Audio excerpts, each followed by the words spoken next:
तो इस वक्त हमारे साथ डॉक्टर रावत जी मौजूद हैं। ये हम आपको बता दें, आज के कार्यक्रम के वीवीआईपी गेस्ट हमारे साथ इस वक्त मौजूद हैं। इनसे जानते हैं, ये भी आपको ऐप पर मिलने वाले हैं और इनसे जानते हैं ऐप के बारे में भी, साथ ही इनके बारे में भी। नमस्कार सर। नमस्कार। सर, सबसे पहले मैं आपको बहुत बहुत बधाइयाँ देना चाहती हूँ आपके ऐप लॉन्च के लिए। बहुत बहुत धन्यवाद। और सभी दर्शकों को जो हमें सुन रहे हैं उनको भी बहुत बहुत शुभकामनाएं और बहुत बहुत धन्यवाद। जी सर, मैं आपसे जानना चाहती हूँ कि ऐप पे आप क्या कुछ लेकर के आ रही हैं लोगों के लिए। देखिए, सबसे पहले तो मैं बधाई देता हूँ ग्लोबल ज्योतिषपुंज को कि उन्होंने एक ऐसी ऐप लॉन्च की है जो बहुत लेटेस्ट है। जी पहले जो ऐप बनी थी उनमें और इसमें बड़ा फ़र्क है। इसमें बहुत अच्छे अच्छे विद्वान लोग हैं और इसमें हम सलाहकार के तौर पर भी हमने इसमें सलाहें दी हैं। आजकल क्या होता है कि टेक्निकल जो लोग हैं, इंजीनियरिंग फील्ड के जो लोग, आईटी के फील्ड में, वो ऐप तो बना लेते हैं लेकिन हायर करते हैं ज्योतिषियों को। जी और यहाँ पर क्या है कि हम टेक्निकल नॉलेज भी रखते हैं और साथ में खुद एस्ट्रोलॉजर भी हैं। खुद एक्सपर्ट। तो इसका मतलब जो जनता है उनको दो फायदे मिलेंगे। एक तो टेक्निकली स्ट्रॉन्ग कि आप अपनी कुंडली यहाँ से बना सकते हैं, आप अपनी कुंडली का मिलान कर सकते हैं, बच्चे का नामकरण कर सकते हैं, शुभ विवाह मुहूर्त देख सकते हैं, शादी के मुहूर्त देख सकते हैं, वास्तु पूजा के मुहूर्त देख सकते हैं, सब कुछ आप देख सकते हैं। उसके बाद अगर आपको कोई संशय रह जाता है, ऐसे लगता है कि मेरी शादी तो हो जानी चाहिए, गुण मिल रहे हैं, तो क्या मुझे किसी आचार्य से संपर्क करना चाहिए?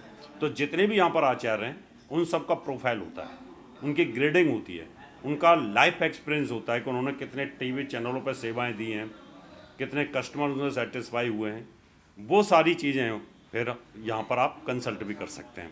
उसका बेनिफिट ये है कि अगर आपको किसी चीज़ की आवश्यकता है, आपको कुंडली मिलानी है, विवाह शादी का मुहूर्त देखना है, कुछ भी आपने बारे में जानना चाहते हैं, जॉब के बारे में जानना चाहते हैं, भाग्योदय कब होगा उसके बारे में जानना चाहते हैं, सरकारी नौकरी मिलेगी कि नहीं मिलेगी, मेरी बीमारी ठीक होगी कि नहीं ठीक होगी, तलाक होगा कि नहीं होगा, मेरे बच्चे होंगे कि नहीं होंगे, मेरे बच्चे विदेश जाएंगे कि नहीं जाएंगे, मेरे को छोटा मकान होगा, बड़ा मकान होगा, कोठी होगी, बंगलो होगा या फार्म हाउस होगा, यानी धन की स्थिति कैसी रहेगी, बैंक बैलेंस होगा कि नहीं होगा। अब बहुत सारे क्वेश्चन आपके दिमाग में हो सकते हैं।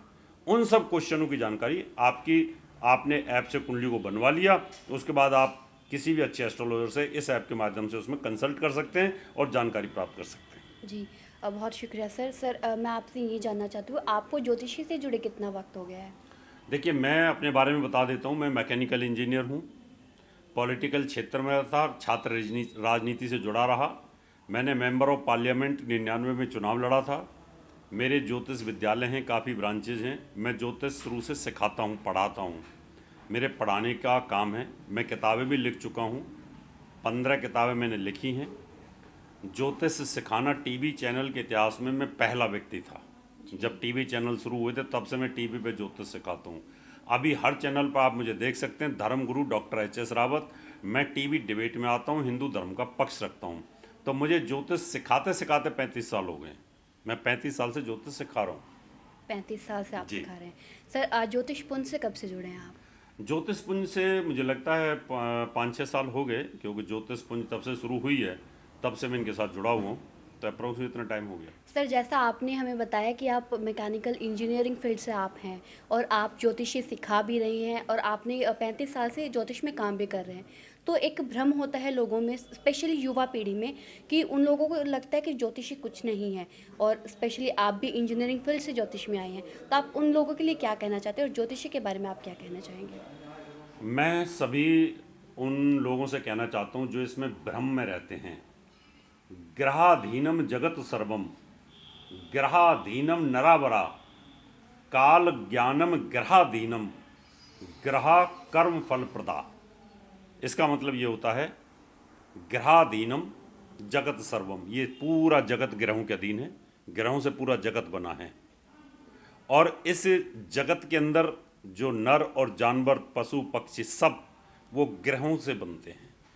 काल गढ़ना, सतयुग त्रेता द्वापर, सब ग्रहों के अधीन हैं। और जो हम अच्छा या बुरा कर्म करते हैं उसका फल भी हमें ग्रह ही देते हैं। इसलिए मैं मैकेनिकल इंजीनियर था और मैं ये जानना चाहता था कि मैं मैकेनिकल इंजीनियर क्यों बना। मैं देश का प्रधानमंत्री क्यों नहीं बन सकता, मैं मुख्यमंत्री क्यों नहीं बन सकता, जी मेरे भाग्य में इंजीनियर बनने ही क्यों लिखा। तो मुझे लगा कि नहीं, मुझे इसको सीखना चाहिए ज्योतिष को। ये ग्रह नक्षत्र क्या हैं, कोई आदमी फुटपाथ पे बैठा है, उसको एक वक्त की रोटी नसीब नहीं होती है। किसी के मर्सिडीज में कुत्ते घूमते हैं और इतने महंगे बिस्किट खाते हैं कि आम आदमी को रोटी नसीब नहीं होती है। ये सब मैं जानना चाहता था, लेकिन कोई बताता नहीं था कि सृष्टि क्या है। मैं ये जानना चाहता था कि इस सृष्टि की उत्पत्ति कैसे हुई। मैं ये जानना चाहता था ये अंतरिक्ष क्या है। मैं ये सब जानना चाहता था। इस जानने के चक्कर में मुझे जिज्ञासाएं लेके चली गई एस्ट्रोनॉमी में, और एस्ट्रोनॉमी लेके आ गई मुझे एस्ट्रोलॉजी में। और फिर मुझे जब इसका अध्ययन मैंने किया पूरा, और उसके बाद फिर मुझे लगा ये तो बड़ा परफेक्ट साइंस है। ये तो विजिबल नहीं है लेकिन बहुत बड़ा इफेक्टिव है। मुझे लगा कि मोबाइल से टावर से जुड़ा हुआ है, टावर अंतरिक्ष में जुड़ी हुई है और सब कुछ इधर से उधर बात कर सकते हैं। तो मुझे लगा कि मैं भी ऐसे ही बात कर सकता हूँ किसी से, और किसी के भविष्य को जान सकता हूँ। आज मैं बड़ा खुश हूँ कि आप कोई भी मुझे डेट ऑफ बर्थ देता है, मैं उसके बारे में cut cut cut cut cut बताना शुरू कर देता हूँ कि तुम्हारी शादी टूटेगी, तुम्हारा पहला बेटा है, तुम्हारा ये होगा, तुम इस जॉब में जाओगे, तुम्हें ऐसे करना है, तुम्हें वैसे करना है, तुम्हें ये बीमारी होगी। तो बड़ा अच्छा लगता है। तो इसलिए ये परफेक्ट साइंस है। इसका 50% हिस्सा विजिबल है, कैलकुलेशन का जो हिस्सा है, ग्रहों की गति, कैलकुलेशन, गुणा भाग जोड़ घटा, ये सब भौतिक और मैथ का हिस्सा है। लेकिन इसके पीछे जो विज्ञान काम करता है वो पराविज्ञान बोलते हैं। वो प्रेडिक्टिव पार्ट है। वो जितना आदमी इंटेलिजेंट होगा, विद्वान होगा, उतनी अच्छी जानकारी दे सकता है। जैसे मेरा अभी आप इंटरव्यू ले रही, मेरे सामने ये चीज़ है, अब इसमें कहाँ रिकॉर्ड हो रहा है कुछ नहीं पता, लेकिन ये तार के माध्यम से, ये कैमरे के माध्यम से उस सर्किट में जाकर के जुड़ जाएगा और चिप में मेरी वॉइस रिकॉर्ड हो जाएगी और कभी भी ओपन कर सकते हैं। ऐसे ही ज्योतिष विज्ञान है। हमारे दिमाग में, हमारे मस्तिष्क में, हमारे अंदर चिप लगी हुई हैं, सेंसर लगे हुए हैं, सब वो अपने आप ही समय आने पर खुल जाते हैं और हम बोलना शुरू कर देते हैं। सर, जो युवा पीढ़ी के जो विद्यार्थी हैं जो एस्ट्रोलॉजी में आना चाहते हैं, आप उनके बारे में क्या कहना चाहेंगे? उनको क्या मार्गदर्शन आप देना चाहेंगे? मैं युवा पीढ़ी को ये बताना चाहूँगा कि युवा पीढ़ी ऐसे जल्दी से कन्विंस नहीं होती है। जी। उनको साइंस वाला बैकग्राउंड वाला गुरु चाहिए, टीचर चाहिए, तब वो बता पाएगा। अब मान लो मैं युवा पीढ़ी से पूछूं, बेटा ये मोबाइल है, ये कैसे काम करता है, ये कहाँ जुड़ा हुआ है, तो वो बता नहीं पाएंगे, वो दिखा नहीं पाएंगे कहीं जुड़ा हुआ है। लेकिन ये जुड़ा हुआ तो है, ये जुड़ा हुआ तभी ये बोलेगा। ऐसे मेरा दिमाग कहाँ जुड़ा हुआ है, अगर उनको मैं ये बता दूं तुम्हारा दिमाग वहाँ जुड़ा हुआ है, god.com में जुड़ा हुआ है, और वहाँ से शब्द आ रहे हैं मेरे पास में जो आपको मैं इंटरव्यू दे रहा हूँ, तो फिर आप यकीन कर लोगे कि बात तो बिल्कुल ठीक करें। जब ये एक टावर से जुड़ करके बोल सकता है तो हम कौन सी टावर से जुड़े हुए हैं? तो we are connected with the planet. This mobile is connected with the उपग्रह, सैटेलाइट। सैटेलाइट होता है उपग्रह और प्लेनेट होते हैं ग्रह। तो we are connected with planet और this mobile is connected with satellite. तो सैटेलाइट हमारी बनाई हुई है और ग्रह भगवान के बनाए हुए हैं। तो हम भगवान के बनाए हुए हैं, इसलिए हमें ये जब बताएंगे स्टूडेंटों को, उन छात्रों को बताना चाहेंगे जिनकी बैकग्राउंड साइंस होगी, तो वो समझ सकते हैं। जी। बहुत समझने के लिए इसमें बड़ी ध्यान की आवश्यकता होगी।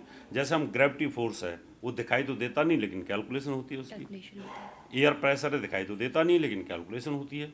ऐसे बहुत सारी चीज़ें होती हैं जो विजिबल नहीं हैं लेकिन वो इफ़ेक्टिव होती हैं। तो ऐसे ही ज्योतिष में बहुत सारी चीज़ें विजिबल नहीं हैं लेकिन वो इफ़ेक्टिव है।